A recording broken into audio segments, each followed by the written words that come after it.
Combien de séances? Donc, Oui. normalement, dans la philosophie de la méthode, c'est une suffit. Mais Voilà, il est ça, évident… c'est dans la philosophie. Ouais, puisque normalement, en une séance, si la conscience a compris et récupéré son pouvoir créateur, c'est libéré, bon, bah, le reste va suivre, ça va faire partie de la métabolisation. Oui. Une session qui a été complexe, où ça a été très très long de trouver la volonté de la conscience pour qu'elle se libère et qu'à la fin on se dit c'est pas sûr qu'elle ait tout compris, parce que quand tu lui demandes ce qu'elle a compris, c'est pas fou. Dans ta tête d'opérateur, tu te dis potentiellement, on va voir comment ça se passe la métabolisation, on va quand même laisser faire aussi la souveraineté et le pouvoir créateur de l'individu, du consultant. C'est quand même important, c'est lui qui fait. C'est lui qui accompagne la métabolisation quand même, donc effectivement, c'est important. Moi, je le sais dans ma tête que potentiellement, c'est envisageable. Et puis, s'il n'y a rien qui bouge, s'il n'y a rien qui change, si voilà, si ça ne va pas du tout, eh ben, on va voir ce qui se passe. On va voir ce qui se passe depuis la session. On ne recommence pas à zéro. On repart de la fin de la session pour savoir, suite à la session, comment est-ce que la conscience, elle a fait ses créations. À partir de quoi? De quelle fréquence? Tu vois? Mais effectivement, et ça ne s'appelle pas une session de contrôle. Ça s'appelle une autre session. Une autre session. Parce qu'on repart depuis le point de départ de ce nouvel embranchement et on regarde comment est-ce qu'elle a continué cette nouvelle ligne de temps. Est-ce qu'elle nous a fait une petite marche arrière pour retourner sur l'ancienne? Est-ce qu'elle a fait encore une autre branche, un autre embranchement, une autre ligne de temps en se disant « bah non, je vais plutôt aller par là ». Tu vois? Oui. Mais que du coup, voilà. Et du coup, c'est pas mieux. Voilà, tout est possible. C'est pour ça que quand nous, s'il y a une deuxième session à faire, à la deuxième session, on fait partir le consultant en hypnose le plus possible, parce que souvent, on s'aperçoit ça de plus en plus, à la deuxième, enfin, s'il y a besoin d'une deuxième session, c'est que ce qui doit être travaillé se situe au niveau vraiment très très proche du niveau physique. Du corps, oui, donc, oui, effectivement. C'est un espèce de niveau intermédiaire entre le niveau physique et le niveau subliminal que l'on contacte pour éclaircir l'espace. Je peux en témoigner. C'est ce qui s'est passé pour c'est la deuxième session que j'ai faite avec vous, avec Élodie et toi, où ma partie subliminale, je vais dire comme ça, puisque mon moi subliminal était extrêmement proche du moi matière et était extrêmement influencé par les émotions que j'avais en fait, les émotions terrestres. Et du coup, pourtant, la partie subliminale est libre, mais l'influence de la partie matière l'empêchait de créer et d'avancer. Voilà, exactement. L'espace de ce niveau subliminal, son espace était libre, elle avait retrouvé sa pleine créativité à la première HRE. Ça, il n'y avait pas du tout de difficulté là-dessus, mais effectivement, impliquée tellement dans son niveau physique qu'elle en était tellement impactée qu'il y avait beaucoup de limitations et qu'il fallait travailler au niveau de cette espèce je ne sais pas comment le définir encore aujourd'hui, mais de conditionnement, de partie éthérique qui est impactée directement par tous nos conditionnements, tout ce qu'on disait au départ, tous nos conditionnements, toutes nos fausses croyances, toutes nos limitations. Ça devrait être l'inverse. Alors que ça devrait être l'inverse en fait. Oui, oui, mais effectivement, mais c'est vrai que quand on s'incarne, on voit bien toutes les limites que ça impose à la fréquence que l'on est en tant qu'essence. Il y a des limitations mais extrêmes, quoi. Donc effectivement, on peut comprendre que ça puisse être très impactant et en tout cas, dans le niveau physique, on voit bien que, toi tu le voyais bien aussi, que ok, ton niveau subliminal était libre et tu avais récupéré. Ça allait beaucoup mieux, oui. J'avais récupéré quand même, j'avais récupéré de la créativité, un peu ça m'avait libéré de beaucoup de choses, surtout un enfermement. Je me sentais enfermée et ça avait vraiment libéré cet enfermement. Mais je sentais, effectivement, c'est pour ça que je vous ai demandé une seconde séance, c'est que je sentais que c'était pas allé jusqu'au bout. Il manquait quelque chose. Il manquait quelque chose. Et oui, et c'est vrai que… Oh, pardon, vas-y. Non, vas-y, termine. C'est-à-dire que déjà, la première hypnose, la HRE, elle dure en moyenne 1h30. Entre 1h30, 2h, ça dépend en fait. Hein. Et c'est déjà, comment dire, le travail de base qui est fait. Il faut déjà commencer par ça de toute façon. Et ensuite, s'il y a besoin, parce que ça dépend aussi des métabolisations, mais s'il y a besoin, alors cette deuxième séance, elle peut apporter beaucoup de choses pour, comme tu dis, venir compléter cette première. Et c'est vrai que au fur et à mesure de notre pratique, on s'aperçoit que cette deuxième séance, finalement, elle est souvent plus qu'utile. Mais au début, nous, on n'avait pas, comment dire, on disait non, une séance suffit. Et oui, effectivement, une séance suffit pour libérer la conscience. Oui. Mais effectivement, ce niveau-là, comme on ne le travaille pas à la première séance parce qu'on travaille tout le reste, et bien effectivement, parfois, il faut y revenir. En fait, vous débroussaillez, vous dégrossissez la pierre et ensuite vous venez ciseler ce qui reste à ciseler. C'est ça, oui, voilà. Mais c'est important aussi d'en parler de cette deuxième séance parce que il est quand même dit dans la méthode Grifasi que normalement il n'y a besoin que d'une séance.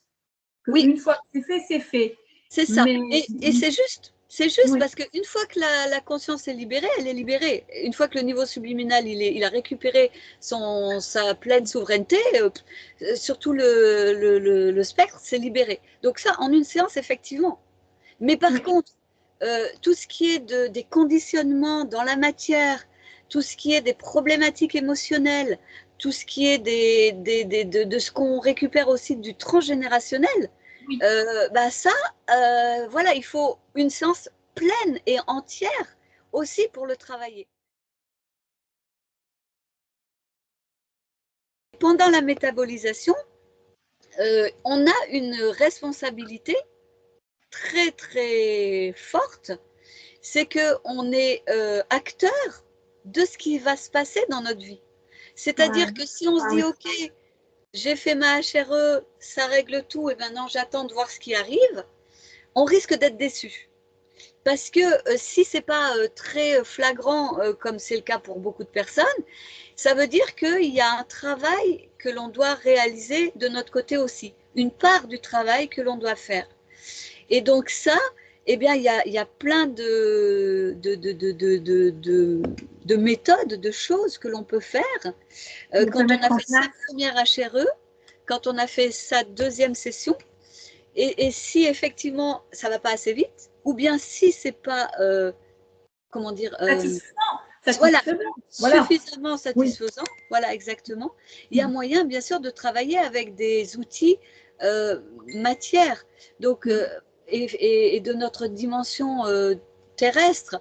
Et là, il y a plein d'outils qui existent et justement, on a créé avec Elodie un module, enfin un accompagnement à la métabolisation qui permet d'accompagner les personnes sur donc 5 modules que l'on décline donc toutes les 3 semaines, justement pour respecter un petit peu ce cycle de renouvellement, d'imprégnation cellulaire.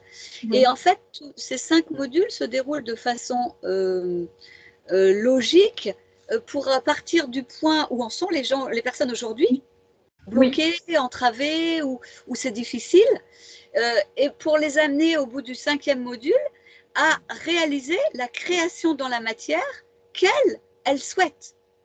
Et donc, ça passe par tout un cheminement que l'on fait à 2 avec Elodie. Elle est hypnothérapeute, donc elle va travailler aussi avec les personnes au niveau de l'hypnose.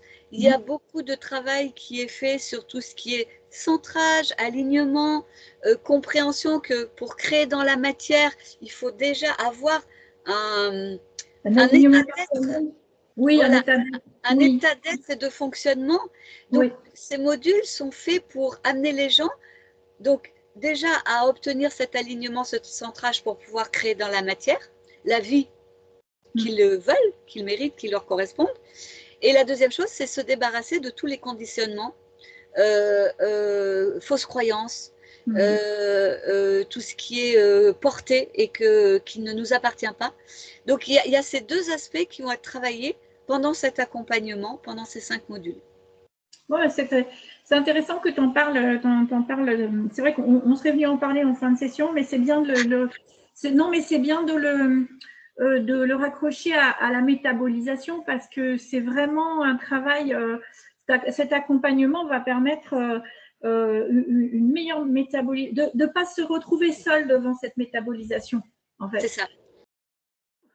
C'est très dur parce que c'est un travail de tous les jours. Et pour le vivre… Et on n'a pas les outils. On n'a pas les outils. Là, on amène des outils. Alors après, à chacun de se responsabiliser, de les utiliser ou pas, mais on amène aux personnes vraiment les outils que nous, on connaît. Alors, il y en a d'autres. On ne prétend pas avoir les outils ultimes. On partage nos outils, ceux qui ont marché pour nous, qui fonctionnent pour nous, qu'on connaît. Mais effectivement, là, l'idée, c'est que la personne puisse justement utiliser ces outils, se raccrocher à des techniques pour, dès qu'elle voit que ça descend, que ça se décale, bah ok, je me recale et je me remets, je me réaligne et je reprends et je redégonfle cette partie-là. Je reprends une certaine souveraineté personnelle dans la matière, en fait. Exactement. Mais je suis d'accord, je reprends et même des fois je prends parce que des fois depuis l'enfance on n'a pas été, on ne nous a même pas appris, on nous a même pas expliqué, on nous a même pas laissé, ou alors on nous a fait perdre pour X raisons toute cette capacité-là. Ça me permet aussi, encore une fois, j'y reviens souvent, mais pour moi c'est la base, ça me ramène encore à cet alignement, cette stabilité intérieure, cette capacité à remplir son espace. Et ça, ben, pour moi, je trouve que c'est vraiment, vraiment fort et important.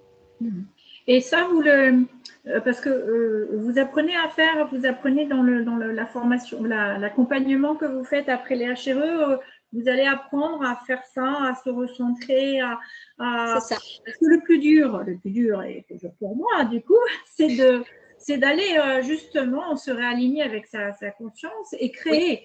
Parce que c'est ça la plus grande difficulté. Après, c'est de dire, ok, j'ai bien compris le processus, je suis créatrice de ma propre vie, mais comment je fais? C'est pas mental. Parce que c'est pas mental, comme tu disais, c'était l'intention, mais l'intention dans la partie, dans les hautes vibrations, crée tout de suite, mais avant que ça rentre dans la matière, voilà. Donc, c'est bien ça la difficulté, c'est de pouvoir aller créer dans la non-matière ce que tu veux dans la matière. Oui.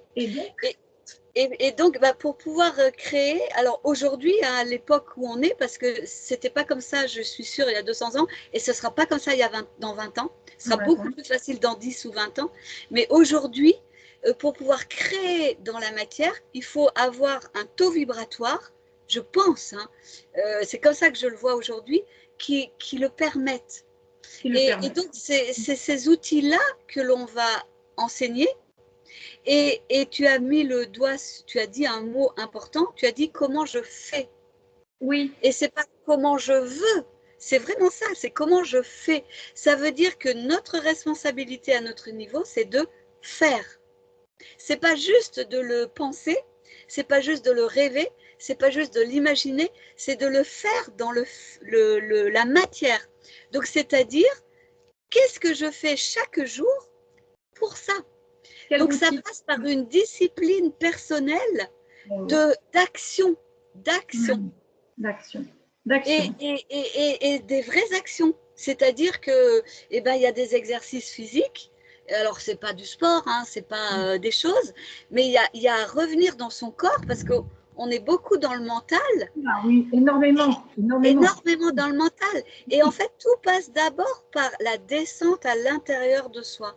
Donc, il y a beaucoup d'exercices que Élodie va faire qui vont permettre de créer des compréhensions, des prises de conscience dans le mental, dans le subconscient, dans l'inconscient, Alors, c'est sa partie, donc je ne sais pas. Psychothérapeute, oui. Voilà, ouais. Mais donc, elle va détricoter toute cette partie du conditionnement, des fausses croyances, de ce que l'on porte de nos ancêtres, de choses comme ça. Donc ça, elle va détricoter tout ça. Mais une fois que c'est détricoté tout ça, ben, il faut le remplir. Il faut créer cet espace-là. Et donc là, ça, ce sera mon rôle d'amener les outils de centrage, d'alignement, de compréhension de comment ça fonctionne, comment moi, je peux le faire fonctionner, ouais. et comment je peux réussir à m'approprier ces outils qui, au début, effectivement, c'est toujours difficile parce qu'il faut mettre en place une nouvelle dynamique, une nouvelle habitude, mais au final, c'est ça. Voilà, une routine, et c'est ce qu'on dit avec Élodie, on aimerait que ça devienne une routine quotidienne au même titre que je me brosse les dents. Et c'est vrai que moi, des fois, il y a des soirs ou des midis où j'ai pas envie de me brosser les dents. Et ben c'est ok. Et ben là, c'est pareil. C'est une routine. Si on l'a fait, ça nous permet de rester dans cet alignement. Donc cette présence, parce qu'au final, c'est pourquoi le centrage, l'alignement, la présence, c'est pour être tellement présent à soi qu'on est en relation constante, c'est pas, on n'est pas, c'est qu'on est en relation le plus souvent possible avec son espace subliminal, son niveau subliminal de création. Et donc que cette circulation, elle se fasse de façon fluide et de façon la plus facile possible. Et donc du coup, ben, ça passe par, ok, aujourd'hui, ben, j'ai pas envie de faire mes exercices d'alignement, et ben c'est ok, pas de problème. Mais que ce soit une fois de temps en temps. Oui, parce que peut-être. Sauf qu'une fois, non, c'est pas. C'est pas grave, c'est comme le chocolat. Mais au bout d'un moment, moi je sais que quand je me brosse pas les dents, même si j'ai pas envie de le faire parce que ce soir-là j'ai la flemme, mais je me sens pas bien. Et on se sent pas bien. Non, mais c'est ça, c'est oui. Et ben là, c'est la même chose. À un moment, on arrive à sentir, ah là ça va pas, il me manque quelque chose, je suis pas centrée. Voilà, je suis pas à l'intérieur de moi, je suis pas en pleine présence. On arrive à le sentir après. Oui, ça rejoint un peu le pouvoir de l'instant présent d'Eckhart Tolle, ça rejoint un peu les écrits les méthodes de Joe Dispenza qui fait des méditations, et on crée pendant la méditation, on crée au moment où on n'est plus rien, ni le temps, ni l'espace, ni soi-même, et ça rejoint un petit peu ça en fait. Complètement. Et d'ailleurs, justement, Élodie se sert des travaux, voilà, de ce qu'a fait Joe Dispenza, par exemple. Voilà, c'est ça. Bien sûr. Oui.